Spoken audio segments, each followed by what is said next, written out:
시간을 내어주셔서 이렇게 참석해 주신 여러분께 진심으로 감사 인사를 드립니다. 시민 여러분 반갑습니다.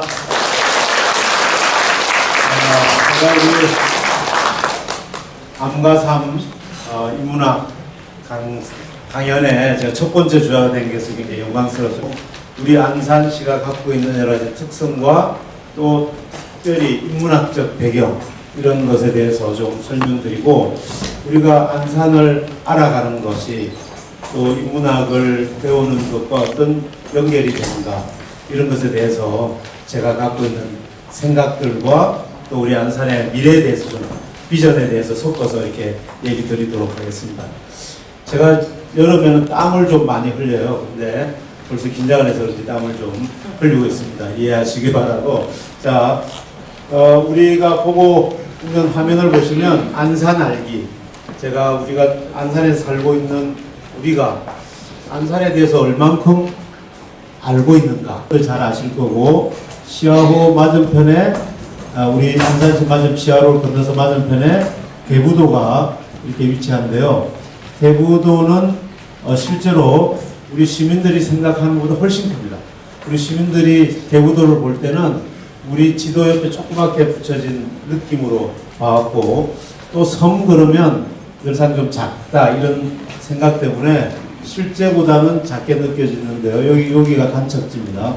간척지까지 합치면 한 어느 정도 될까요? 안양보다 큽니다. 그 다음에 부천보다 더 크고 광명보다 더 큽니다. 안양이 62평방킬로미터인데요. 한 60만 훨씬 크죠. 그리고 인구는 8,000명이 삽니다. 그러니까 요 대부도의 면적을 이렇게 실제로 우리 면적과 한번 이렇게 비교를 해보시고, 또 우리가 특이한 것은 대부도에서 한 30km 정도 떨어져 있는 이 먼 곳에 이 섬, 풍도와 육도도 안산에 소속된 섬입니다. 이 지도에서 보시다시피 당진이 이렇게 있습니다. 여기가 당진시입니다. 그러니까 당진시와는 뭐 몇 킬로에 불과하죠. 그러니까 당진시에서 우는 닭울음 소리나 개 짖는 소리도 들릴 정도로 가깝습니다. 그러니까 이 당진시장님이 저보고 맨날 형님 그 풍도하고 육도는 우리한테 내놓으세요. 이렇게 얘기를 하죠. 그러니까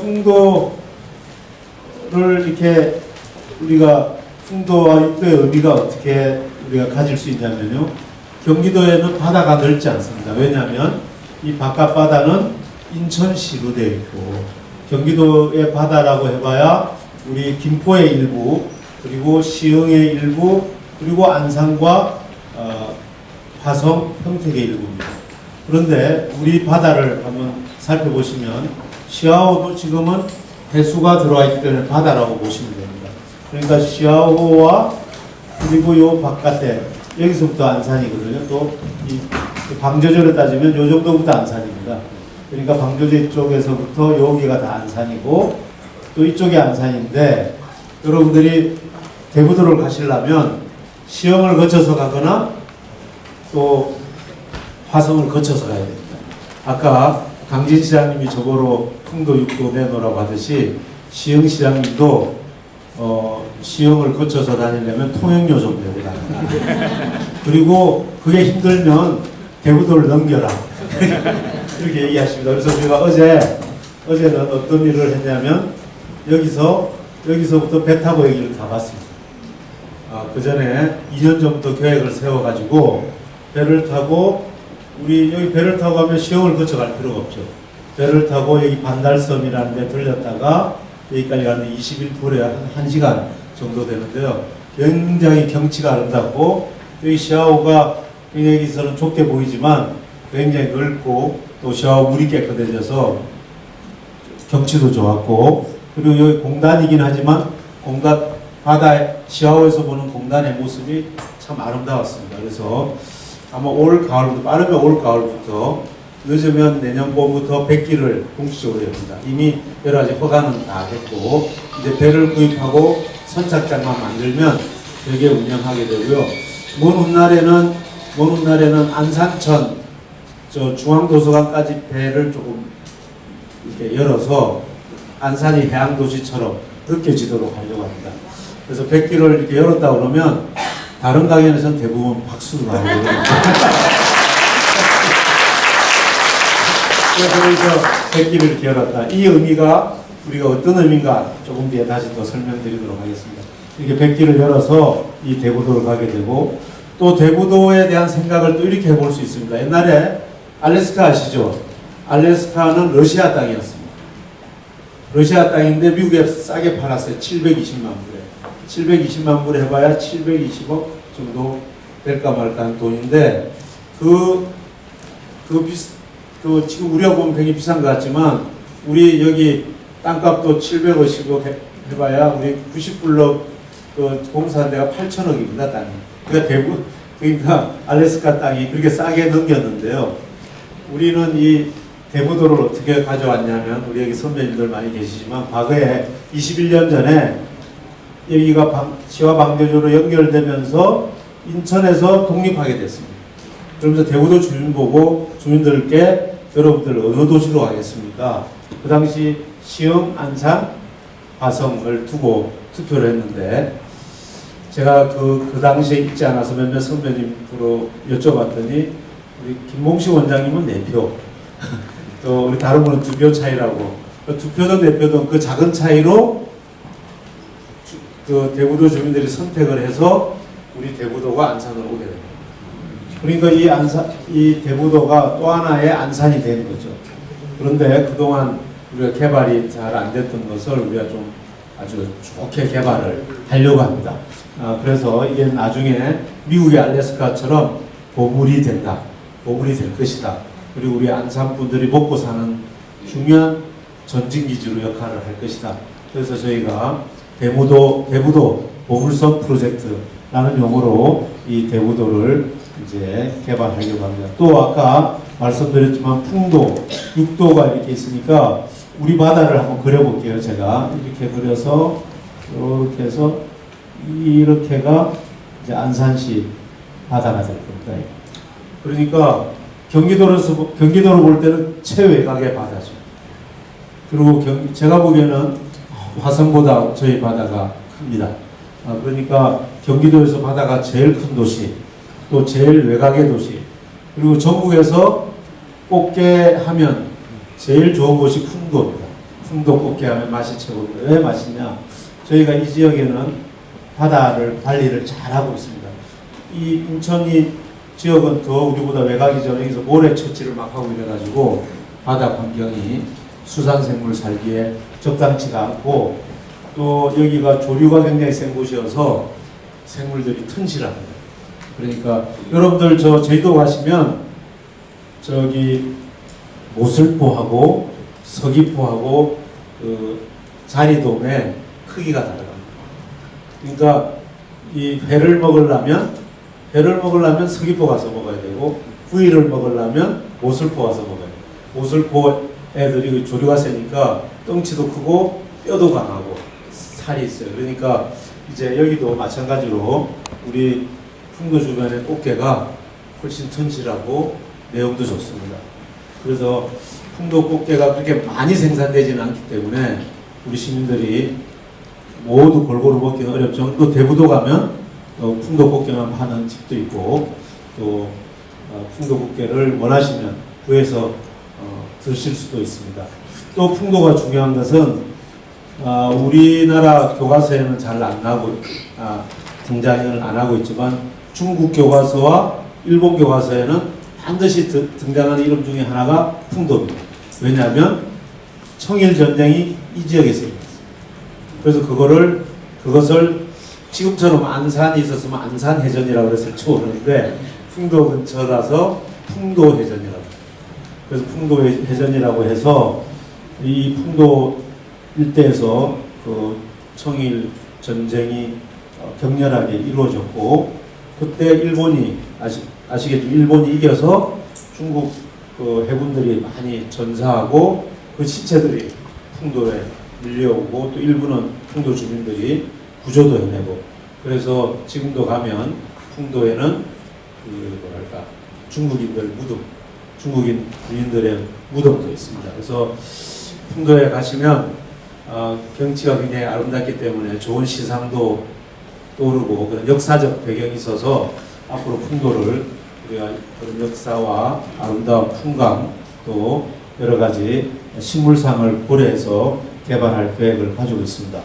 또 여기 육도는 섬이 6개라고 해서 육도인데요. 여기에는 지금 우리 여러분들 잘 모르시지만 전복을 양식하고 있습니다.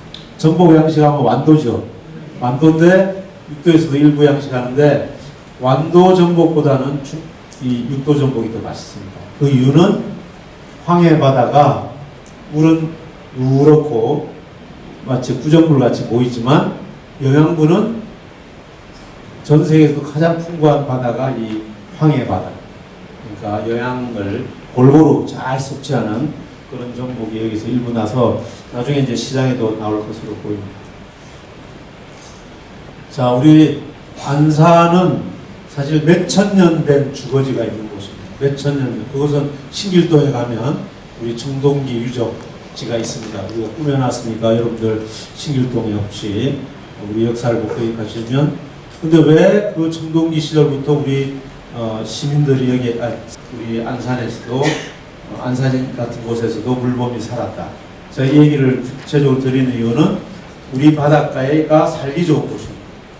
그래서 신길동에 유적지가 있고 대구도에도 그런 유적지가 있고 오이도에는 굉장히 큰 유적지가 있습니다. 이 해변가 전체가 사람들이 살기 좋은 수산물이 풍부한 고장이었다. 수산물이 풍부했다는 건 굉장히 중요한 우리 역사적 사실입니다. 그래서 이 오랫동안 사람들이 모여 살고 촌락을 이루고 그리고 굉장히 다양한 이름들이 붙여졌죠. 왜냐하면 왜 다양한 이름이 붙여졌냐면 이 지역은 삼국시대 때 신라, 백제, 고구려가 서로 점령하려고 하는 거죠. 왜 그렇게 했어요? 살기 좋은 곳이고 중국과 내통하기가 좋은 곳이고 그러니까 중국 사람들이 주로 어디로 많이 들어왔냐면 여기로 많이 들어왔어요. 이렇게 들어오기도 하고 또 이쪽으로 들어오기도 하고 그래서 여기에는 요 일대는 중국 선박 유적도 있고 우리 대구도 방아머리에서 고려시대 때 선박도 있어요. 그러니까 선박이 갯벌에 묻혀있는 걸 저희가 발굴했죠. 지금도 많이 묻혀있을 거라고 봅니다. 저희가 찾아내지 못해서 그렇죠. 그러던 것이 고려 태조 때 이 지역 이름을 고려는 이제 삼국을 통일하고 그 위에 고려로 넘어와서 안산이라는 이름을 처음 쓰기 시작했습니다. 그러니까 안산이라는 이름을 처음 썼는데 지금으로부터 1077년 된 거죠. 이건 작년에 만든 슬라이드라서 1076년이라고 되어 있는데 그러니까 시흥이 얼마 전에 시흥 200년이던가요? 시흥을 이름 쓴 지 200년. 고향이 600년. 그리고 수원이 800년 그러는데 우리는 1000년이 넘었습니다. 그래서 까불고 있어 이렇게. 까불고 있어. 그렇잖아요. 이름 200년 돼가고 잘하고 있어. 1000년. 그런 거죠. 왜 안산이라는 이름을 왜 썼을까? 이분들이 안산이라는 편안한 안자잖아요. 편안한 안자라는 이름을 왜 썼을까? 우리가 이것을 가슴에 우리가 안산에 살면서 왜 우리 선조들이 우리 동네를 편안한 안자를 쓴 안산이라고 했을까? 이것을 제가 오늘 좀 풀어나가 보도록 하겠습니다. 이제 그런데 우리가 여기서 찬란한 예술과 문화를 꽃피운 안산. 여기서 생각하셔야 할 분은 크게 두 분이 있습니다. 성호 이익과 단원 김홍도입니다. 물론 표안 방세양 선생은 단원 김홍도의 스승이자 그 시대의 안산 지역의 아주 문필가, 또 성비로서 유명하셨던 분이죠. 단원 김홍도가 그런 분위기 속에서 학문과 그림을 배운 거죠. 표안 방세양은 지금 우리 청문각이라고 하는 그 지역에서 여름 되면 개고기 먹는 파티를 했습니다. 그 당시 개고기가 아주 일반적이었던 것 같아요. 파티를 하면 그 당시 이 지역의 유럽 집안들, 특히 유씨 집안들, 성호이 친척 집안들이 모여서 학문을 논하고 이렇게 한 거죠. 그리고 그 당시 청문당이나 경성당 같은 곳은 우리나라 전체에서도 책을 가장 많이 갖고 있는 그런 민간 서고인이 됐어요. 그러니까 우리 안산이 그 당시 고려 때는 물론이고 조선시대 때도 이 학문을 연마하는 분들이 많이 살았던 곳이 틀림없습니다. 성호 이익 선생은 출사를 하지 않았어요. 그러니까 벼슬을 하지 않고 이 지역에서 남아있으면서 선비도 농사를 지어야 한다.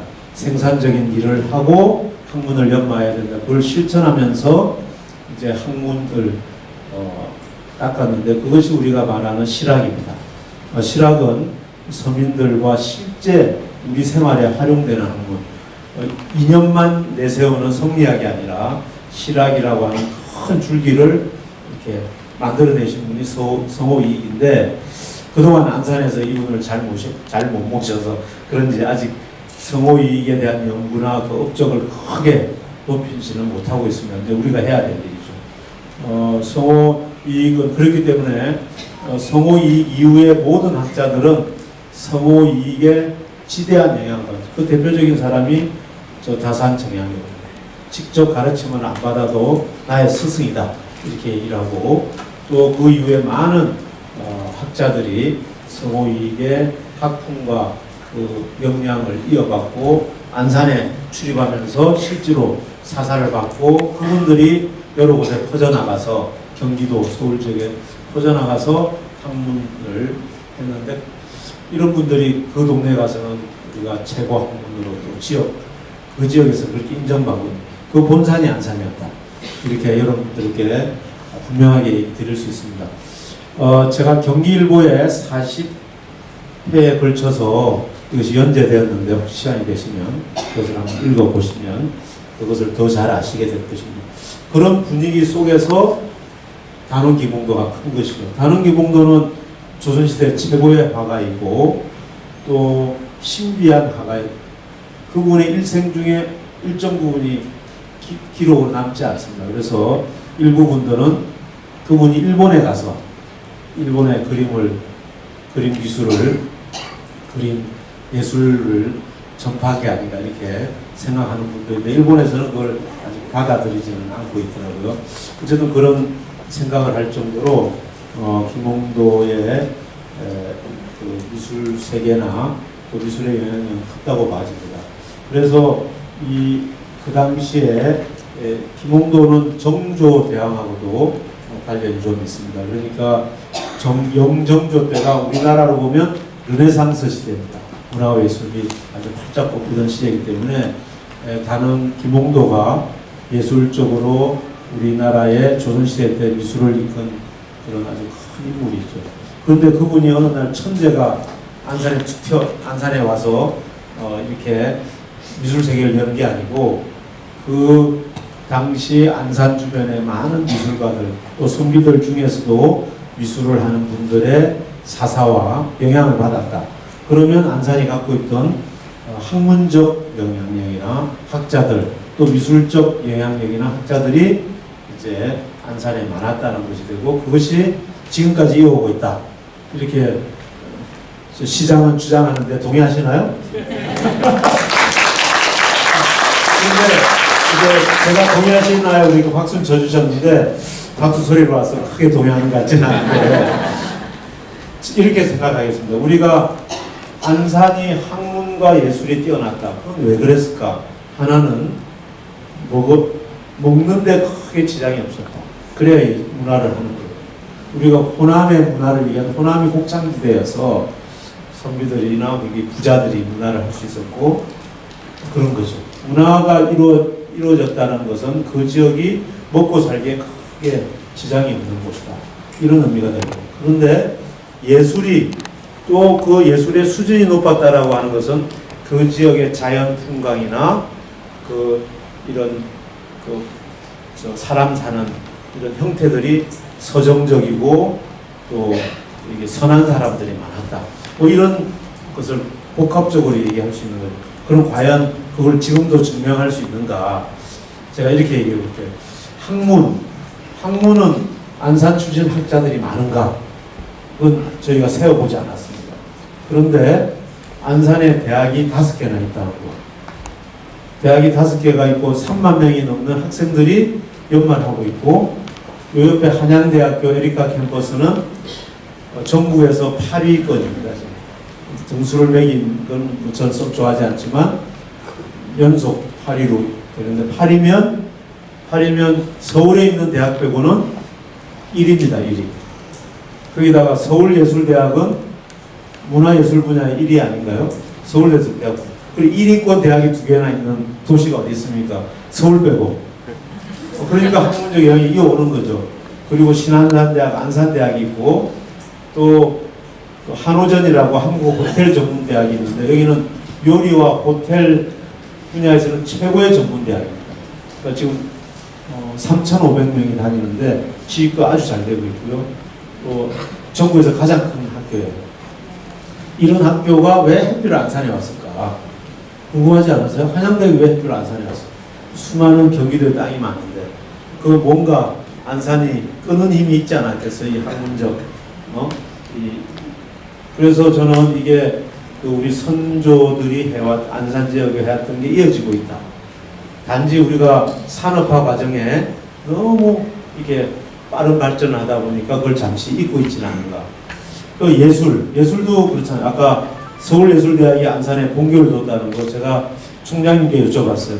왜 하필 이 안산에 그 당시에 오염도 되고 뭐 시끄럽고 그랬는데 왜 오셨습니까? 그랬더니 말씀은 땅값이 싸서 왔다고 그랬는데 사실 그 당시 땅값이 싼 곳이 여기보다 더 많았어요. 시흥도 쌌고 뭐 양평, 가평 그 경치 좋은 곳. 근데 여기 온 곳은 단원 기봉도를 비롯한 예술혼이 일로 이끌지 않았나. 이건 뭐 여러분들이 너무 지나치게 해석은 안 해주셨. 그런 분위기가 있다. 저는 그래서 그 총장님이 그 고잔동 그 골짜기에 딱 들어섰을 때 뭔가 이곳이다 하는 감이 있지 않고는 그 엄청난 돈을 써서 그 골짜기에 서울에 있는 그 유명한 대학의 본교를 옮겨올 생각을 못했을 거다. 이런 생각을 합니다. 거기다가 우리 안산의 합창단은 자타가 공연하는 우리나라 최고입니다. 그건 뭐 여러분들 의심한 외국에서도 한국의 합창 그러면 안산입니다. 그 다음에 우리 단원미술제는 전국 최고의 지방미술입니다. 작년에 어느 신문은 엄정하고 공정한 심사로 인해서 단원미술제는 국전에 비교할 만하다. 뭐 이렇게 쓰기도 했습니다. 그러니까 이 예술 그 문화도 지금 우리가 조선시대 때 이루었던 이것이 이어져 내려온다. 이렇게 말씀드릴 수 있겠습니다. 우리가 호국과 충절에는 사육신 김문기 사육신도 있고요. 그 다음에 장군들도 있고 또 최용신 선생처럼 우리 여기 샘골 본호 삼동에 있는 샘골 교회를 중심으로 개몽 활동을 벌린 이런 것도 있고 또 저희가 항몽 투쟁을 하는 것으로 알려져 있고 또 3.1 운동에는 경기도에서 가장 큰 규모의 3.1 운동을 우리 지금의 수암동에서 하고 또 와동에서도 하고 대부도에서 했습니다. 대부도가 독특한 곳이에요. 대부도에서. 그런데 여러분들 그 수암동에 가면 안산 초등학교라고 있습니다. 지금 역사가 130년 130년 제가 약간 헷갈리네요. 거기가 경기도에서 5번째로 오래된 학교입니다. 그러니까 안산이라는 곳이 그렇게 만만치 않은 곳이다. 이렇게 그 당시부터 초등학교가 있었다는 것은 그 당시에 사람들도 많이 살았다는 뜻도 되지만 그 당시에 학교가 필요하다라는 지역의 유지들의 강력한 욕구나 의욕, 의지가 있었기 때문에 가능했다. 제가 한 지금으로부터 한 40년 제가 군에 갔다 와서 제대하자마자 친구 아버님 산소가 여기 안산 천주교 공원묘원이 있어서 여기 왔는데 그때는 안양에서 버스 타고 왔습니다. 버스 타고 와서 한양대학 앞에서 내려서 거기까지 와요. 버스 그게 종점인데 걸어가다 보면 흑계열차가 납니다. 흑계열차를 쭉 따라서 하니까 어느 산에 그 공원묘원이 있었는데 지금 거기가 깎여서 없어졌는데 그 위치를 정확히는 모르겠어요. 그럴 정도로 서울에서 올라오면 엄청나게 그 당시 먼 곳이었는데 거리는 가까워도 그런데 그곳에 100몇십 년 된 초등학교가 존재했다는 것. 이것은 우리가 일제시대 때 개발에 좀 밀려 있었지만 본래 조선시대 때는 아주 중요한 보장이었다. 여러분들 육룡이 나르샤, 정도전 이런 드라마에 보면 안산이 한두 번 등장합니다. 그건 왜 그러냐면 그 태조 이방원이 나라를 이제 바로잡겠다고 왕자의 난을 일으켰는데 이렇게 몰립니다. 싸움에 져가지고. 그럴 때 이방원을 구출해낸 사람이 이숙본 장군인데 그 당시 안산 군수였습니다. 그렇다는 건 안산에 그 군사를 충분히 키울 만한 여력이 있었던 곳이었다는 거죠. 그리고 이 지역이 이제 여러 가지 그 해안 방비도 하고 중국과 소통하는 그런 곳으로서 많이 작용했다는 의미가 됩니다. 그러니까 안산이 역사적으로 굉장히 중요하고 고려 때는 여기 왕비도 나온 곳입니다. 그러니까 이제 우리 안산에 대한 여러분들의 생각을 좀 많이 이제 이렇게 정리해 주시길 바라고, 또 뿐만 아니라 아까 비옥한 토지와 해산물이 풍부한 안산. 안산은 사홍원의 분론이 있었습니다. 사홍원은 그게 뭐냐면 임금님의 수라상, 임금님은 하루에 5끼를 드셨다고 해요.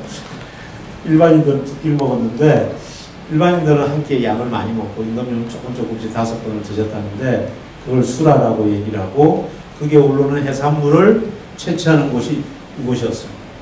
그래서 우리가 보통 돌살 뭐 이렇게 돌멩이를 쌓아서 이렇게 물고기를 잡는 걸 우리가 돌살이라고 하는데, 궁살이 있었어요. 궁살.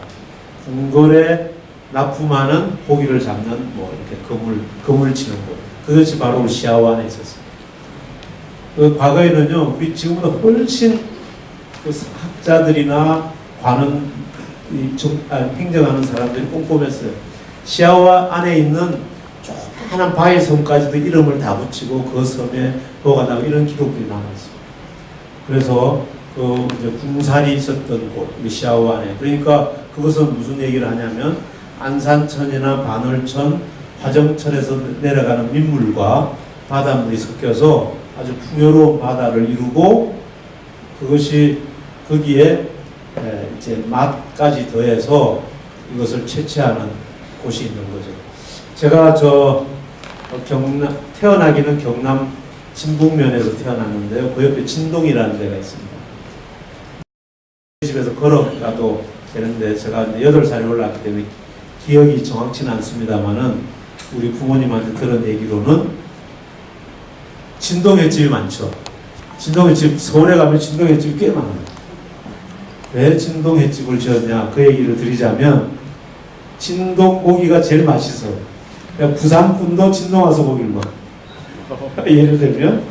그래서 지금도 서울에는 진동횟집 그러면 거기에 맛은 보증하는 겁니다. 그 얘기를 거꾸로 옛날에 사리횟집, 사리동네, 이 동네가 그럼 이 맛이 뛰어나는 곳으로 유명한 거죠. 지금 사리횟집은 없어졌습니다.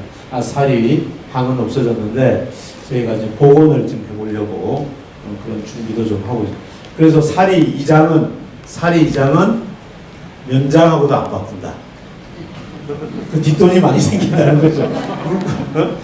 물고기 많이 들어오고 거래가 많고 풍성하고 이러니까 살이, 그런 얘기가 있어요. 우리 안산시에 관한 옛글에 보면 그런 정도로 이제 풍부한 곳인데, 각종 문헌 속에 보면 이 택리지는 이제 조선시대 아주 지리지로서 유명한 거죠. 그러니까 한양에 공경과 조상의 땅이 많고 한양과 가까웁니다.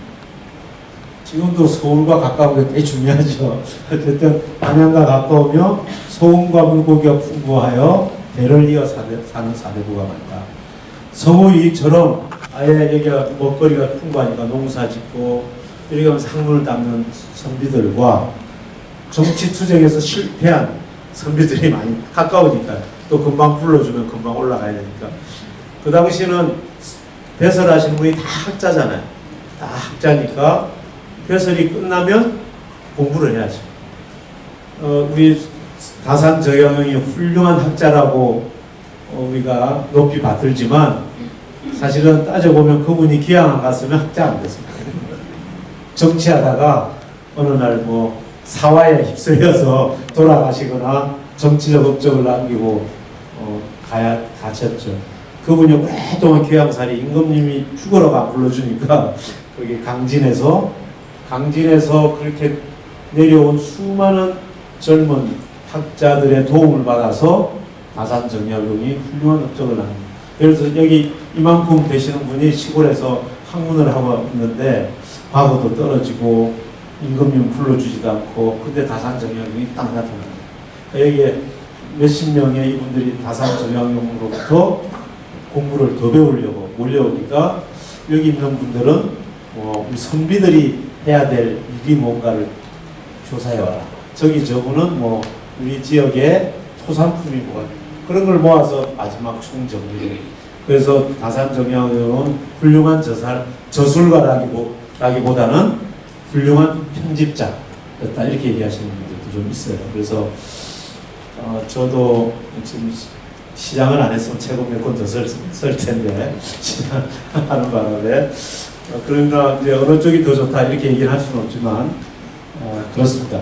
그 다음에 시가 집에 보면 바다가 가까우니 생선과 소금, 배곡 같고 이거 많다는 얘기고 땅이 비옥하니 저 남쪽에 곡창지대와 비길만하다.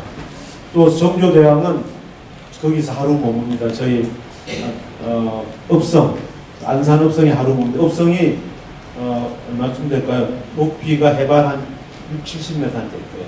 거기서 저 멀리 안산이 내려다 보죠. 지금도 거기서 보면 좀 내려다 보면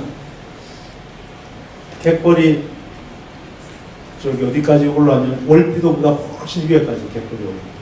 그걸 딱 보면 갯벌의 작은 섬들을 보고 수반위에 있는 연꽃처럼 경치가 그렇게 좋게 보이고 그런 곳에 물고기도 엄청 많이 잡히고 매년 풍년이 되니까 세상에 제일 살기 좋은 땅이다 이렇게 얘기해요.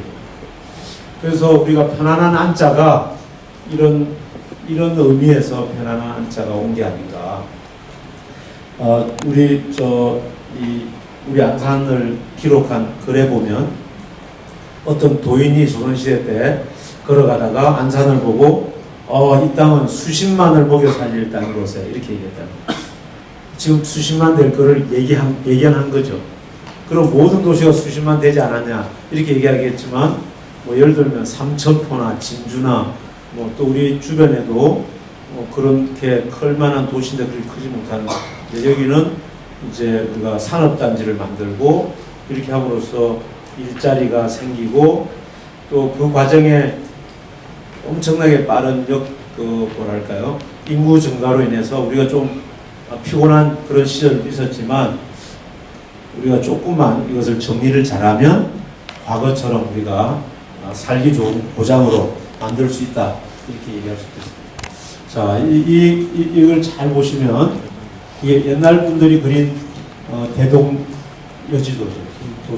김정희 선생이 우리가 우리가 산맥이라고 하는데 그건 일제시대 때 일본 사람들의 용어로 쓴 것이고 우리말로 하면 산경입니다. 산경은 산줄기라는 뜻인데 우리나라의 모든 산은 기본적으로 백두산으로부터 유래합니다. 그래서 대간을 따라서 내려오다가 한남정맥이라고 하는 이 서해안으로 뻗치는 줄기에 아주 중요한 산이 수리산입니다. 이 수리산이 쭉 뻗어서 어디까지 하냐면 강화도 앞에 문수산까지. 그러니까 이 수리산이 그러니까 백두산의 키가 이까지 수리산으로 통과한다고 보시면 됩니다. 그래서 우리 안산의 진산인데 수리산이 안산을 이렇게 끼안고 있는 거죠. 이거 굉장히 중요한 의미가 있습니다.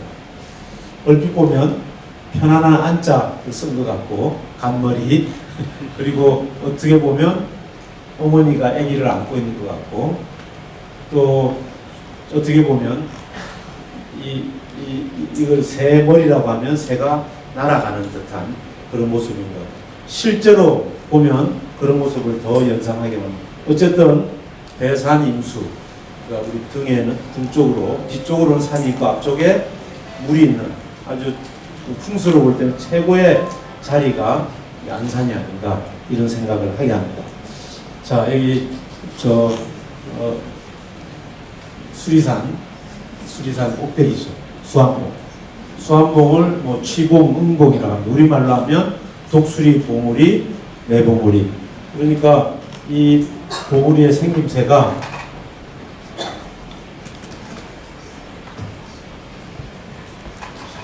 이 사진의 위치 때문에 실제로 정면에서 본 것보다는 좀 뾰족하게 되어 있는데 여러분들이 저쪽 구곡동에서 수암동으로 가다가 딱 보면 어떻게 되어 있냐면요.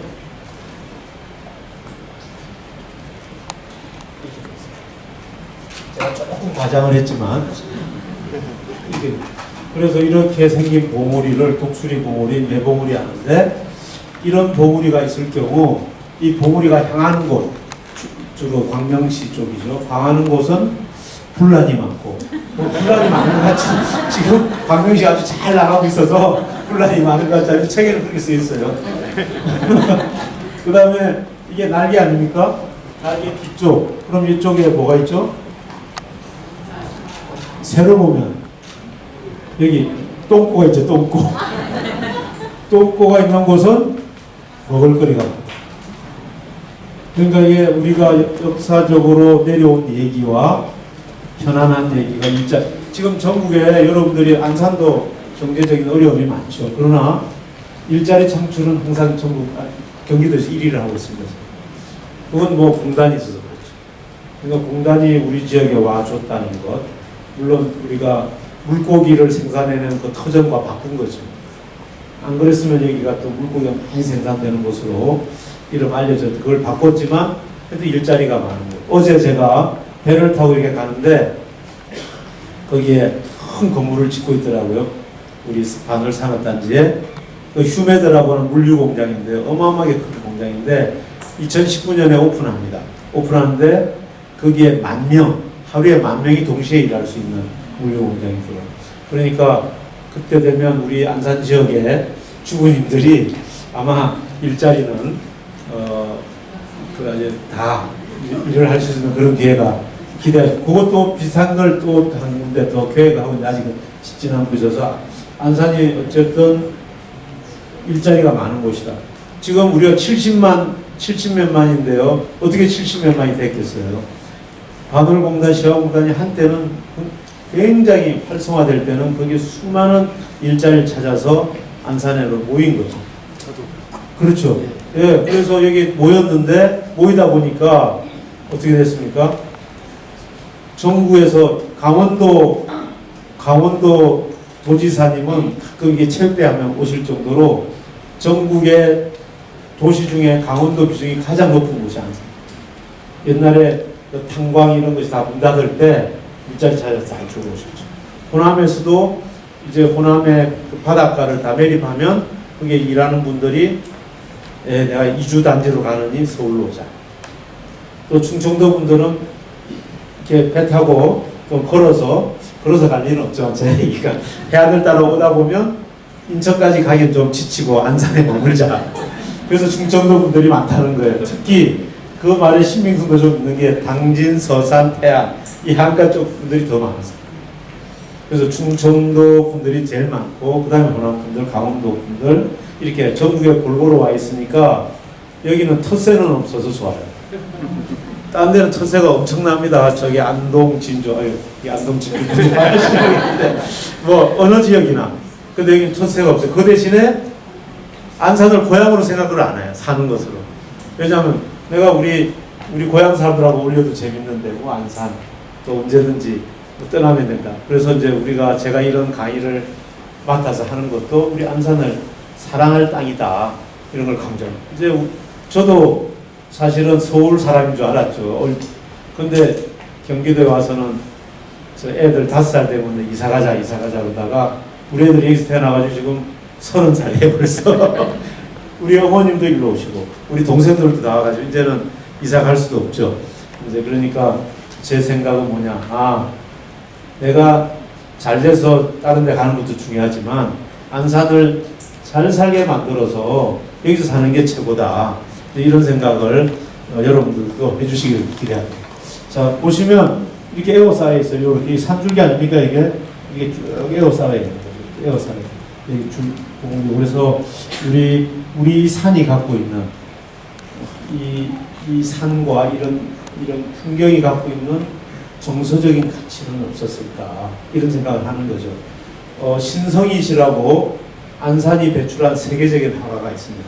저희가 이제 이분의 미술관도 지금 만들려고 하는데, 이분이 바로 수리산 밑에 향교에서 공부를 하면서 이제 여기서 살다가 서울에 갔다가 프랑스 유학 가서 거기서 돌아가신 분인데 세계적인 화가예요. 그러니까 이분이 늘 고향 산천을 그려하면서 그림을 그렸다는 거예요.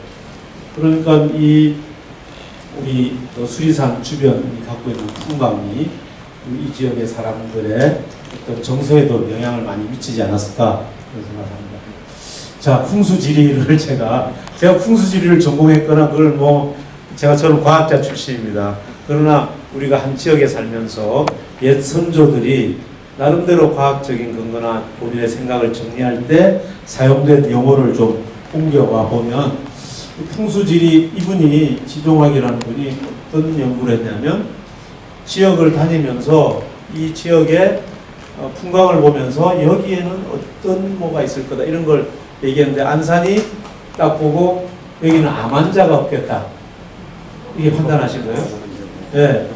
그래서 이분이 조사를 해봤더니 여기서 각 시도별 암 발생이 적은 지역, 안산시, 수원시, 오산시, 시흥시, 여기서 써놨습니다. 앞에서 보았듯이 안산시, 단원구와 경기도 41개 시군구뿐만 아니라 전국에서도 가장 암 환자가 적은 것으로 조사됩니다.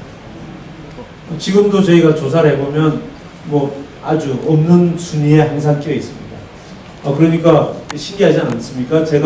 우리는 공단이 옆에 있어서 환경이 안 좋을 거다, 병이 더 많지 않겠냐 이런 의심도 하는데, 이분이 이렇게 적어서 여기 보시면 암 환자가 적은 곳은 어떤 곳이냐, 평지와 분지가 있고 얕은 나산으로 둘러싸여 있고, 또 물이 거세게 안 흐르고 풍향도 수지로 바뀌고 일조량이 풍부하다.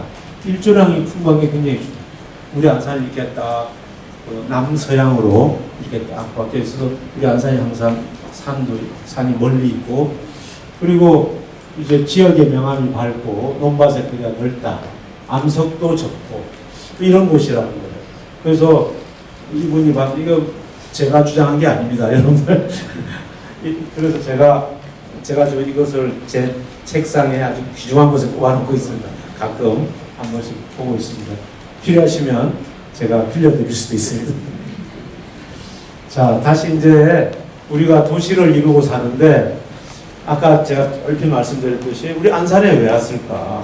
여기 선생님들 전부 다 거의 대부분 안산에 오신 이유를 한마디로 정의하면 꿈을 실현하기 위해서 온 거 아닙니까?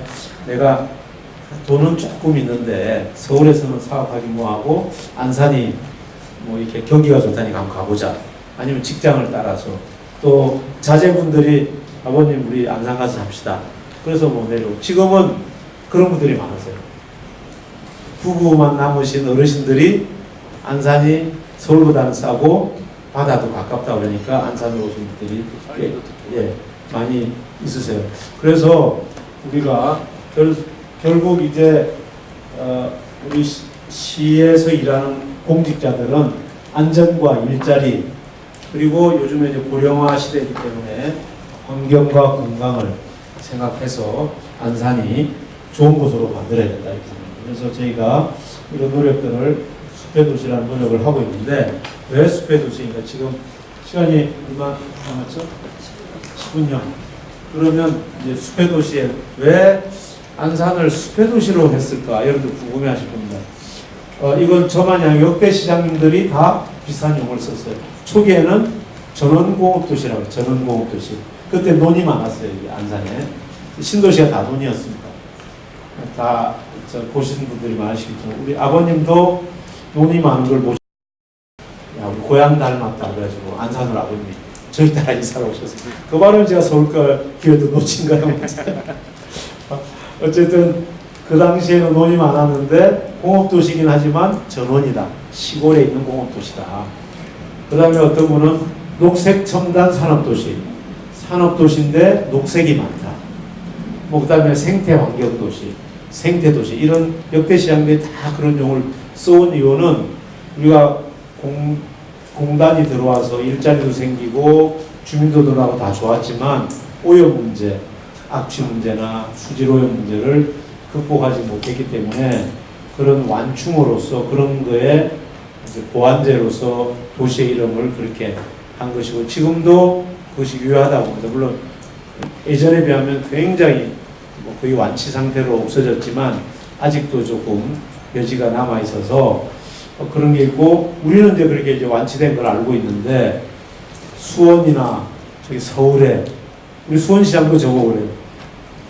제가 이번에 우리 안산시를 수원으로 숲해도시로 했습니다. 수원시장. 형님 그게 무슨 산업도시가 숲해도시냐고. 이거 아버지도 않고 한번 제대로 그렇게 얘기할 정도로 서울에 있는 분들은 더 그러죠. 그래서 이제 그런 이유를 가지고 제가 어떤 도시로 하는 게 좋은가 이렇게 시민들에게 여쭤봤더니 자랑거리가 뭡니까? 그랬더니 아까 제가 말씀드린 여러 가지 자랑거리가 있지만 녹지가 많다, 공원이 많다. 이게 자랑거리라고 하시더라고요. 그러면 자랑거리를 가지고 우리 비전으로 삼아야겠다. 이게 이제 첫 번째고요. 그 다음에 부정적인 아까 말씀드린 아직 우리가 어떤 분은 외국인이 많으니까 범죄가 많다. 사실은 여러분들 외국인들은 많은 것도 사실 저희 한 10%가 외국인이나 그 가족인데 범죄율은 외국인들이 더 높지 않습니다. 그러니까 이제 외국인이 범죄를 하면 신문에는 나오죠. 그러니까 이제 우리가 외국인이 범죄가 많아서 우리가 불안한 것처럼 보이면 그렇지 않고 특히 우리 안산은 제조업체가 많기 때문에 외국인이 떠나면 제조업이 거의 문 닫아요. 지금 저희 우리가 그분들이 하는 일을 안 하려고 하잖아요. 또 식당도 상당 부분 문을 닫으셔야 돼요. 그러니까 이제는 우리가 못 살았을 때 미국이나 일본 가서 그랬던 것처럼 그분들을 이제 우리 식구로 받아줘야 되는 시대가 왔다. 저는 그렇게 말씀드리고 어쨌든 이런저런 이유로 부정적인 이미지가 많은데 우리가 숲의 도시를 잘 하면 우리가 부정적인 이미지가 바뀌지 않을까. 그 다음에 숲을 가지고 있는 이 숲이 경제적 가치가 높다. 이런 겁니다. 자, 낮 최고. 작년에 인터넷 뉴스에 뜬 겁니다. 이게 물론 텔레비전에도 나왔고요.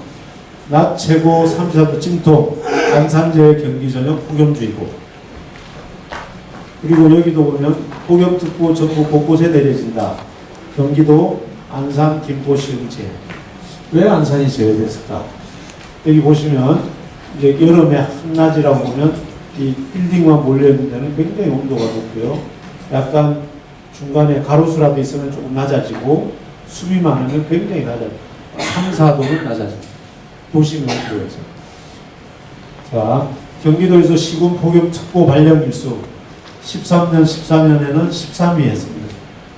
근데 저희가 본격적으로 나무를 심기 시작한 2014년 이후는 지금 이제 1위로 올랐습니다.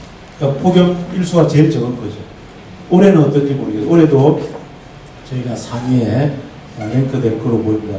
지금 다른 도시들이 우리 도시 보고 이제 나무를 많이 심기 시작하고 그래서 폭염에서 이렇게 온도가 2, 3도 낮아지는 것은 경제적인 가치가 있을까요? 없을까요?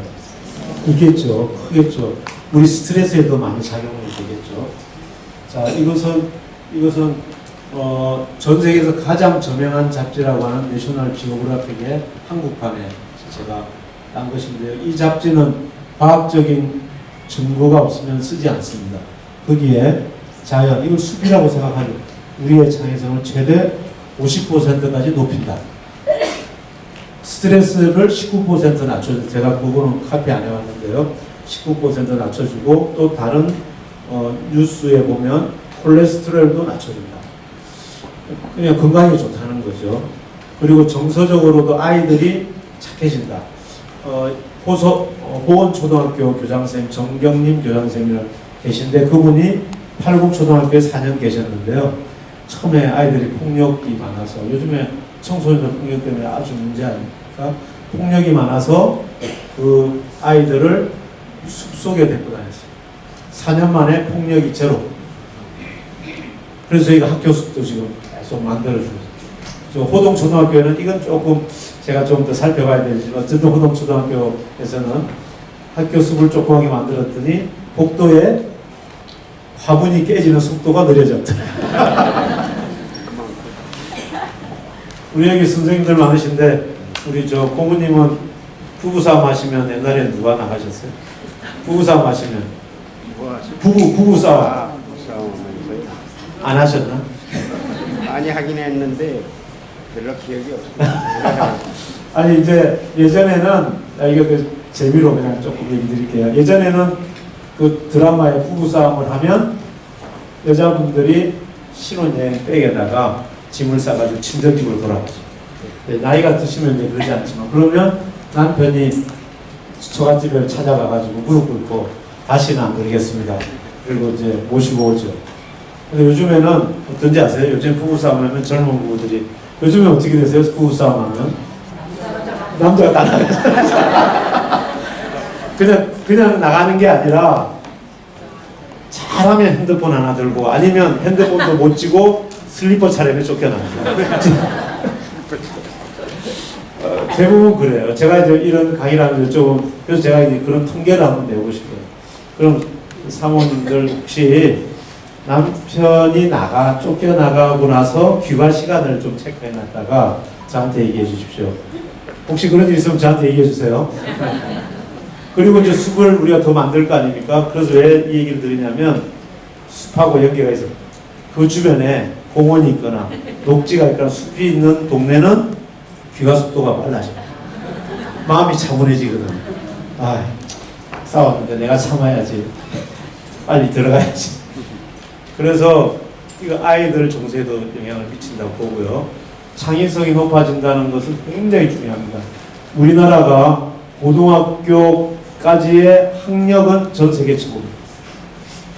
근데 왜 노벨 과학상이 한 명도 없는지 궁금하지 않아요? 왜 없을까? 창의성이, 대학 교육이 잘못됐다고 막 그런데 저는 그렇게 보지 않고요. 자연 속에서 생활하지 않고 이런 곳에서 공부하지 않아요. 천장이 높을수록 아이들 창의력이 높아지고 학력이 높아지고 이게 과학적으로 다 입증되어 있습니다. 그래서 아이들이 집에서 공부하면 이게 머리가 잘 안 돌고 도서관에 가야 됩니다. 그래서 저도 처음에는 저놈이 부모 복이 있으니까 다 도서관 가나 보다 했는데 도서관에 가는 이유가 거기 가면 뭔가 공부가 잘 돼요. 그게 이제 과학적으로 입증돼요. 그래서 숲속을 많이 데리고 다니면 한 달에 한 번 숲이 울창하거나 깨끗한 바닷가거나 철새가 많이 오는 거 이런 곳에 가면 아이들이 창의성이 높아지고 그리고 심성이 고와집니다. 그리고 사회적 관계가 좋아지고 하나도 안 가르쳐도 그 생태계가 어떻게 돌아가는지 파악을 합니다. 그래서 그런 아이들이 우주의 원리나 생태계의 원리 또 학문적 감수성 같은 게 높아집니다. 그래서 도시에서는 자연이 없으면 자연사 박물관이라도 만들어라. 이게 이제 외국의 많은 학자들이 하는 일입니다. 근데 우리나라는 자연사 박물관 하나가 없어요. 우리나라 전체. 그러니까 우리 안산시는 이제 목표를 숲을 이렇게 울창하게 많은 것도 우리 지역에 창의적인 인재를 많이 키우자. 더군다나 우리 지역은 학문적 그 영향이 이어져 내려오고 예술적 뭔지 모르지만 이어져 내려오고 또 산수가 그동안 우리가 그걸 몰랐지만 산수가 수려한 곳이기 때문에 우리가 좀 파괴된 환경을 조금만 보완하면 이제 우리 도시를 좋은 도시로 만들 수 있다 이렇게 생각합니다.